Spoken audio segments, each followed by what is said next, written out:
நண்பர்களே வணக்கம். நான் சாமி தேவராஜன் பேசுகிறேன். இன்றைக்கி நாள் வந்து 3/8/2026 ஃபஸ்ட் லாஸ்ட் டே. இன்றைக்கி வந்து விஜய் அவர்கள் வந்து கர்நாடகா போயிட்டு திரு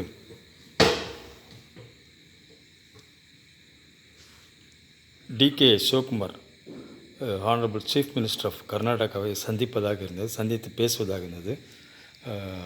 காவிரி பிரச்சனைகளை பற்றி, மேகதாதுல அணை கட்டக்கூடாது, அதே நேரத்தில் உடனடியாக தண்ணி கொடுக்கணும், எங்களுக்குரிய தண்ணி அப்படிலாம் பேசுகிறதுக்காக அவர் ட்ரை பண்ணார். ஆனால் அதுக்கு முன்னாடி டிகே சிவகுமார் வந்து ஒரு ப்ரெஸ் மீட்லேயே சொல்லிட்டார், அவர் வர வேணாம், இங்கே சூழ்நிலை சரியில்லை, அதனால் பிறகு பார்க்கலாம், இப்போ வர வேணான்னு சொல்லிட்டார்.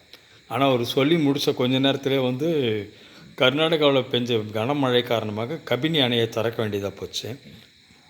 ஹேரங்கி, ஹேமாவதி அந்த 2 டேமும் வந்து மேலே அப்ஸ்ட்ரீமில் இருக்குது ரொம்ப. ஸோ அதில் சர்ப்ளஸ் ஆனால் கூட டைரெக்டாக இதுக்கு வராது, தமிழ்நாட்டுக்கு. வேறஸ் கபினியில் சர்ப்ளஸ் ஆனால் டைரெக்டாக தமிழ்நாட்டுக்கு வரும். அதே மாதிரி கேஆர்எஸில் கிருஷ்ணராஜசாகரில் சர்ப்ளஸ் ஆனாலும் டைரெக்டாக தமிழ்நாட்டுக்கு வரும். ஸோ கிருஷ்ணராஜசாகரும் ஃபுல்லப் ஆகிருக்கு வேகமாக, அதே மாதிரி கபினியும் ஃபுல்லப் ஆகிருக்கு. அது 2 ஃபுல்லாகுதுன்னாவே ஏற்கனவே ஹேமாவதி அண்டு ஹேரங்கி 2மே ஃபுல்லாகிடுச்சுன்னு அர்த்தம். அவ்வளோ தண்ணி வச்சுட்டு கூட அந்த டிகே சிவகுமார் பொய் சொல்லியிருக்கிறார், தண்ணி இல்லை எங்களுக்குன்னு சொல்லிட்டு. ஸோ அப்படி தண்ணியே இல்லாத சூழ்நிலை கூட டிஸ்ட்ரெஸ் ஷேரிங் ஃபார்முலான்னு ஒன்று வச்சுருக்கிறாங்க காவிரி மானிட்டரிங் போர்டில். அதே நேரத்தில் காவிரி ரிவர் அத்தாரிட்டி அந்த டிஸ்ட்ரெஸ் ஷேரிங் ஃபார்முலா பிரகாரம் கூட தண்ணி திறந்து விட்டுருக்கணும். ஆனால் இவங்க வந்து ஏற்கனவே ஹேமாவதி ஹேரங்கெல்லாம் ஃபுல்லாக இருந்ததால் தான் கிருஷ்ணராஜசாகர் அண்ட் கபினி ஃபுல்லாகுது. அது 2மே 1 அடி 2 அடி இருக்கிற நேரத்தில் டிகே சிவகுமார் வந்து தண்ணி திறக்க முடியாதுன்றதுனா எவ்வளோ ஒரு கேவலம் இல்லை அது. லோவர் ரைப்பேரியன் ரைட்ஸ் கீழே வடிநிலத்தில் உள்ளவங்களுக்குரிய தண்ணி வந்து நம்ம தான் தாய், அதை பயன்படுத்தின முதல் ஆதி தமிழர்கள் நம்ம தான், தமிழர்கள் தான். அப்போல்லாம் கர்நாடகாவிலலாம் டேம்லாம் கட்டாமல் இருந்தாங்க. அதுக்கப்புறம் தான் கிருஷ்ணராஜசாகர் டேம் கட்டி அதுக்கப்புறம் தண்ணி தேக்க தொடங்கினாங்க. மைசூர் மகாராஜாலாம் வந்து அதுக்கப்புறம் வாட்டர் ஷேரிங் ஃபார்ம்லாம் அப்போத்துலேருந்தே தொடங்கிடுச்சு அக்ரிமெண்ட்டு. சப்சிக்வெண்ட்டாக வந்து அந்த கிருஷ்ணராஜசாகருக்கு பிறகு கபினி கட்டினாங்க, அப்புறம் ஹேமாவதி ஹேரங்கெல்லாம் கட்டிட்டாங்க. இப்போ வந்து மேகதாதுலேயும் அணை கட்டுறதுக்கு ட்ரை பண்ணியிருக்காங்க. நம்ம என்ன தடுத்தாலும் கட்டாயமாக மேகதாது அணை வரும்னு நான் நம்புகிறேன். ஏன்னா கர்நாடகக்காரங்க அவ்வளோ லேஸில் எதுவுமே விட மாட்டாங்க, ரொம்ப பிடிவாதக்காரங்க. மோரோவர் தொட்டு கர்நாடகாவுக்குள்ளே அவங்க டேம் கட்டுறதுக்கான அந்த இடம் இருக்குது. வேறு நமக்கு தமிழ்நாட்டுக்குள்ளே கட்டுறதுக்கு இடம் இல்லை. ஏன்னா தமிழ்நாட்டுக்குள்ளே நுழையிறதுலேருந்தே ஒரு பக்கம் ஆற்றினுடைய ஒரு பக்கம் கர்நாடகா பார்டர், ஒரு பக்கம் தமிழ்நாடு பார்டர் அப்படி வந்தது. தமிழ்நாடும் கர்நாடகாவுக்கும் பார்டராகவே காவேரி ரிவர் வர்றதால அது குறுக்க வந்து கர்நாடகாவுக்கு தெரியாமல் நம்ம அணை கட்ட முடியாது. ஆனால் கர்நாடகா நினச்சாக்கா தமிழ்நாட்டுக்கு தெரியாமல் மேலே ஒரு அணை கட்டலாம், அதான் மேகதாதுன்ற இடத்துல கட்டுறதுக்கான வாய்ப்பு இருக்குது. அதனால் நம்ம என்ன ட்ரை பண்ணாலுமே இன்டர்ஸ்டேட் இஷ்யூஸ் வந்தால் கூட என்னம்மா இன்டர்ஸ்டேட் இஷ்யூஸ் வந்தால் கூட இந்த மேகதாது அணையை வந்து கட்டமாக கர்நாடகா கட்டுவாங்க அப்படின்னு நான் நினைக்கிறேன். ஏன்னா இப்போது அவ்வளோ தண்ணி ஹேமாவதி ஹேரங்கெல்லாம் ஃபுல்லான தான் கபினி கிருஷ்ணராஜசாகருக்கெலாம் தண்ணியே வரும். ஸோ அந்த டேம்லாம் ஃபுல்லான பிறகு இதுலேயும் வந்து 1 அடி 2 அடி இருக்கிறப்ப கூட தண்ணி திறந்து விட மாட்டோம் டிகே சிவகுமார் சொல்கிறேன்னாக்கா, அந்த கர்நாடக மாநிலத்தினுடைய தலைமை முதலமைச்சரும் அந்த அமைச்சர்களும் அனைத்து கட்சிகள் கூட்டத்திலேயே இதை முடிவெடுத்திருக்கிறாங்கனாக்கா, எல்லா கர்நாடகா கட்சிகளுமே வந்து சட்டத்தை மதிக்காமலும் காவிரி ரிவர் அத்தாரிட்டி அவங்கள மதிக்காமையும் சுப்ரீம் கோர்ட்டு திறந்து விட சொன்னப்போ தண்ணி திறக்க முடியாதுன்னு சொன்னாங்க. ஸோ கண்டெம்ட் ஆஃப் கோர்ட் வந்து கட்டாயமாக திரு விஜய் அவர்கள் போடணும். அவர் வந்து அங்கே பேச்சுக்கு அழைக்கலனா கூட சப்சிக்வெண்ட்டாக பெஞ்ச மழையில் வந்து தானாகவே அவங்க டேம் உடஞ்சி போயிடும், மேலே வந்து அப்ஸ்ட்ரீமில் வந்து வெள்ளம் தேங்குன்றதால திறந்து விட்டாங்க. ஸோ கட்டுப்படுத்த முடியாத நேரத்தில் தான் வெள்ளத்தை திறந்து விட்டாங்க, 10,000 கன அடி ஒரு வினாடிக்குன்னு சொல்லிட்டு. கபினி அணையில் அவ்வளோ தண்ணி உள்ளே வந்துன்னு இருக்குது. இன்றைக்கி வந்து ஆடிப்பெருக்கு, ஆக்சுவலாக காவிரியில் எல்லா இடத்துலையும் தண்ணி போயிருக்கும். இன்றைக்கி காவிரி கரையோரம் இருக்கக்கூடிய மக்கள்லாம் இன்றைக்கி நீராடி இருப்பாங்க ஆடி 18க்கு ஆடிப்பெருக்குக்கு. ஸோ கடவுள் ஏற்படுத்தின இந்த திட்டம், அதனால் இவங்களால் தடுக்க முடியல, டிகே சிவகுமாராலேயோ காங்கிரஸ்காரனாலையோ தடுக்க முடியல. அதனால் விஜய் அவர்கள் வந்து எக்காரணத்தை கொண்டு தொடர்ந்து அந்த காங்கிரஸோடு அலையன்ஸ் வைக்கக்கூடாது.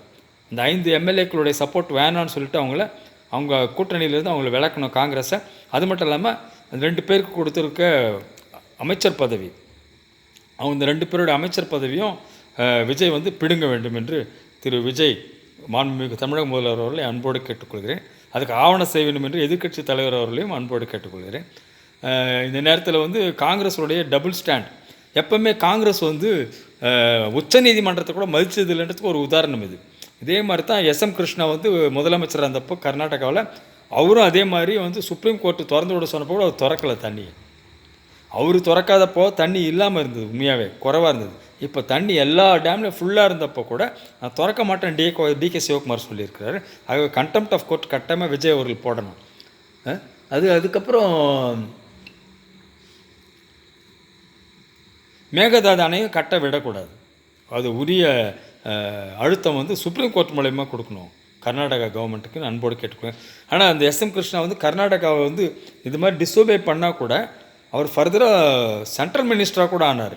கேபினட் மத்திய அமைச்சரவையில் கேபினட் மினிஸ்டராக கூட அவர் சர்வ் பண்ணார். அப்படின்னா ஒரு பாலிட்டிஷியன் வந்து எவ்வளோ பெரிய தப்பு பண்ணாலும் அவருக்கு வந்து தண்டனை இல்லைன்ற மாதிரி இருக்குது. இது வந்து கான்ஸ்டியூஷனில் சில அமெண்ட்மெண்ட்ஸை கொண்டு வர வேண்டியிருக்கு. இது மாதிரி அரசியல்வாதிகள் தப்பு பண்ணாக்கா அவங்களுக்கு தண்டனை கிடைக்கிற மாதிரி இருக்கணும். பாலிசி டெசிஷன் எடுக்கக்கூடியவங்க தப்பு பண்ணால். இப்போ காக்ரோச் ஜனதா பார்ட்டி வந்து தேவையில்லாமல் இந்த எஜுகேஷன் மினிஸ்டர் வந்து ரிசைன் பண்ண வச்சாங்க. அது எஜுகேஷன் மினிஸ்டருக்கும் அந்த அது பாலிசி எடுத்த பாலிசி கரெக்டு. நீட்டு கண்டக்ட் பண்ண த்ரூ அவுட் இந்தியான்றது வந்து ஸ்டாண்டர்ட்ஸ் ஆஃப் மெடிக்கல் எஜுகேஷனை மெயின்டைன் பண்ணணுன்றதுக்காக அவங்க பண்ணாங்க. அதில் வந்து மினிஸ்டரோட இன்வால்மெண்ட் அதில் தான். பட் எக்ஸிக்யூஷனில் தப்பு பண்ணியிருக்கிறாங்க. சரியாக தேர்வு நடத்தாததுக்கும் கொஸ்டின் பேப்பர் லீக் ஆனதுக்கும் மினிஸ்டர் காரணம் இல்லை, கீழே இருந்தவங்க தான் காரணம், எக்ஸிக்யூட்டிவ்ஸ் காரணம். அவங்களுக்கு மேலே தான் நடவடிக்கை இருக்குன்னா மினிஸ்டர் ரிசைன் பண்ணியிருக்க தேவையில்லை. ஆனால் அதுக்கெல்லாம் ப்ரெஷர் கொடுத்தாங்கன்னும் போது இதுக்கு தான் போராடணும். ஒரு அரசியல் கட்சி அதிகாரத்தில் இருக்கும் பொழுது டிஸ்ஓபே பண்ணியிருக்கு. ஏற்கனவே எஸ்எம் கிருஷ்ணா இருந்தப்போ இப்போவும் திரும்பவும் டிஸ்ஓபே பண்ணுறாங்க கர்நாடகாவில்னாக்கா அந்த கர்நாடகாவுக்கு உள்ள அந்த டெமோக்ராட்டிக்காக அவங்க ஃபங்க்ஷன் பண்ணுறதுக்கான அடிப்படை உரிமையை கூட ரத்து பண்ணுறதுக்கு சுப்ரீம் கோர்ட் முயற்சி பண்ணணும். அங்கே இப்போவே வந்து கவர்னர் ரூல், பிரசிடென்ட் ரூல் கொண்டு வரணும். பிரசிடென்ட் ரூல் கொண்டு வந்து டிகே சிவகுமாருடைய ஆட்சியை வந்து கவிழ்க்கணும்னு சொல்லிட்டு மத்திய சர்க்காரை கேட்டுக்கிறேன். விஜய் அவர்களும் அதுக்கு ப்ரெஷர் கொடுக்கணும். அனைத்து கட்சி கூட்டம் சேர்த்து அந்த டிகே சிவகுமாருடைய கவர்மெண்ட்டை கவிழ்க்கிறதுக்கு ஆவணம் செய்யணும். அங்கே ரீஎலெக்ஷன் வைக்கிற மாதிரி பார்க்கணும், மறு தேர்தல் வைக்கணும். கர்நாடகாவில் நேர்மையான நல்ல மனிதர்கள் தேர்ந்தெடுக்கப்படுறதுக்கான வாய்ப்பு ஏற்படணும். கர்நாடகா சரிப்படணுன்னாக்கா இது மாதிரி அயோக்கிய தலைவர்கள் விளக்கப்படணும். அதுக்கானதை செய்யணும்னு திரு விஜய் அவர்களையும் அனைத்து கட்சி தமிழர்களையும் அன்போடு கேட்டுக்கொள்கிறேன். பைதவே இன்றைக்கி வந்து எனக்கு நேரலை கொடுக்கறதுக்காக தம்பி அஜ்மின் சவுதி அரேபியாவிலேருந்து ட்ரை பண்ணார். பட் லிங்க்கு கரெக்டாக கிடைக்கல, கிடைக்கல. அதனால் பேச முடியாமல் போச்சு. ஆனால் நெக்ஸ்ட் வீக் ஃப்ரைடே, இந்த வாரம் ஃப்ரைடே அன்றைக்கி திரும்பவும் நாங்கள் பேசலான்ட்ருக்குறோம். அது இதே சேனலில் வந்து அந்த லிங்க்கை நான் கொடுப்பேன். என்னுடைய வாட்ஸ்அப்பில் வந்து லிங்க் கொடுப்பேன், என்னுடைய வாட்ஸ்அப் ஸ்டேட்டஸில். ஸோ விருப்பப்படுறவங்க அந்த சேனல் என்னோடய இன்னொரு சேனல் தான் லைவ் வரும். இதில் லைவ் வந்துச்சுனாக்கா அதுக்குள்ளே இதில் கொடுப்பேன், இல்லைனாக்கா அந்த சேனலோட லிங்க்கு கொடுப்பேன், அதில் பார்க்கலாம்.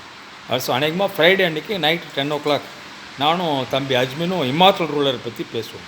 ஓகே, வாழ்த்துக்கள், நன்றி. ஓம்.